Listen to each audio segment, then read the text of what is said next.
All right, let me see if let me bring in Mr. Okyoji in this case, and let's hope that his communication is a bit better. Mr. Okyoji, if you can hear me in this case, I mean, concerning what transpired previously, I mean, there are several references to how Justice Salami was suspended, how former CBN was suspended.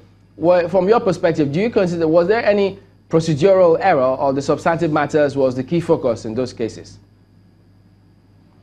Definitely, in those areas, in that of Justice Salami, the NJC did its job. But in this case, the NJC was not consulted. There is no doubt we are not holding brief for the CJN if the CJN has committed an offense. What we are saying is that the procedures, the laid down procedures by the Constitution must be followed. The law is very clear. Section 292 of the Constitution, read together with paragraph 23, A and B of Part 1 to the third schedule to the Constitution, is very clear.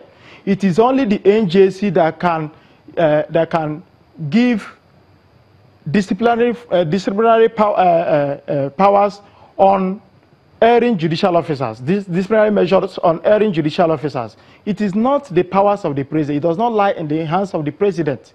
Now, the Constitution does not in anywhere make provision as to suspension of the CJN. There is nowhere it is made in the Constitution that the president has the powers to suspend the CJN. What is more, even the order that the purported order that the president said he was obeying, even though we know the president has not been obeying orders in this country, there are court orders which has not been obeyed, which are still pending. That order is null and void. And what is more, the CJN was admitted to the offense. He said, oh, this is a mistake. It was an oversight. I didn't notice that I didn't do this properly. I didn't notice. He admitted in writing.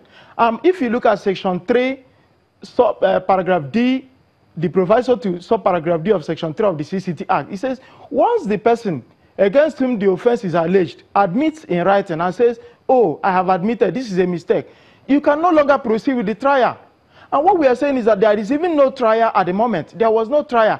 The trial was being challenged at the CCT. It was being challenged, and while the trial was being challenged, the CCT decided to go ahead. The CJN appealed the decision of the CCT to go ahead, and then the CCT went ahead to give its orders. I think that is wrong, and we have to do what is right.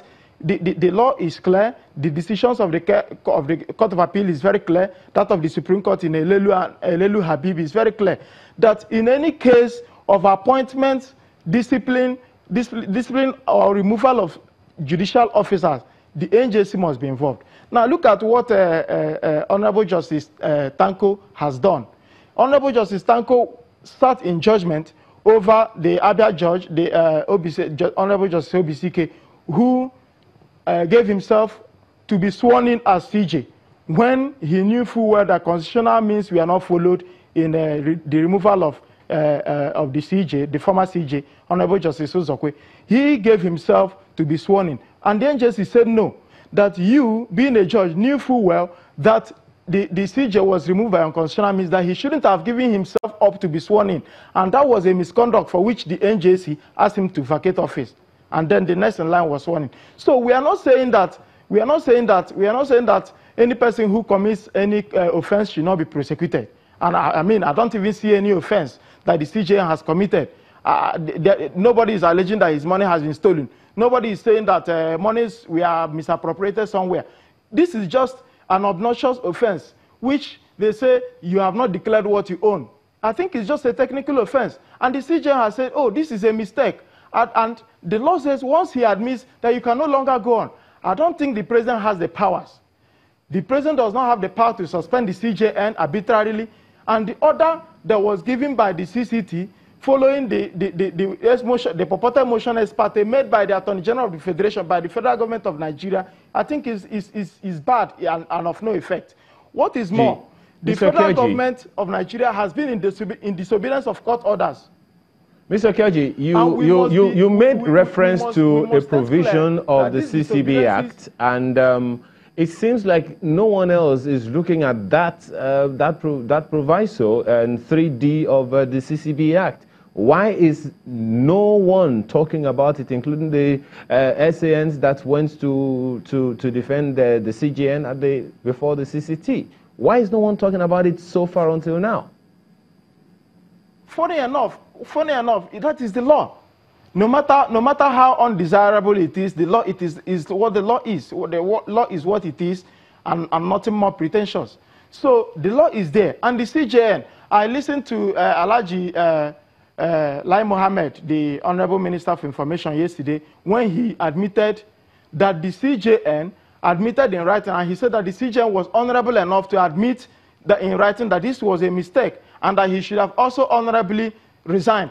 I don't think the CJN has done anything wrong in the light of the accusations or allegations being made against the CJN. Okay, now there's also someone else that made a comment, and he's also a senior advocate of Nigeria, Yemi Kandide Johnson. He says that a critical officer of state will confess misconduct and then sit tight in office in order to nullify the legal process of accountability is an emergency not contemplated by the Nigerian constitution. How do you react to that? It depends on the kind of offense. This is just a mistake. Okay, what of the Honorable Justice Tanko, who has just been sworn into office and who has resumed the duties, purportedly resumed the duties of the CJN without declaring his assets? Has he declared his assets? Is the same law again, with which Justice Onnoghen is being persecuted now, not being flattered by him? These are technical offenses as far as I'm concerned. I don't think the CJN has done anything wrong. And the law exculpates him once he says, I admit, this is a mistake. I mean, we are all human. In fact, in criminal law, any offense that is committed without intention, the man says this is a mistake. You have to now bring in the intention with which it is committed and then the act itself. And the man says this is a mistake. It means there was no intention to even under-declare. So why are we persecuting him in this manner, in the manner we are, and why the speed? We'll come back and take a look at some of the actions that are playing out, and who knows how they may, or the kind of impacts they will have in the scheme of things. Well, that will be in a moment. Stay with us.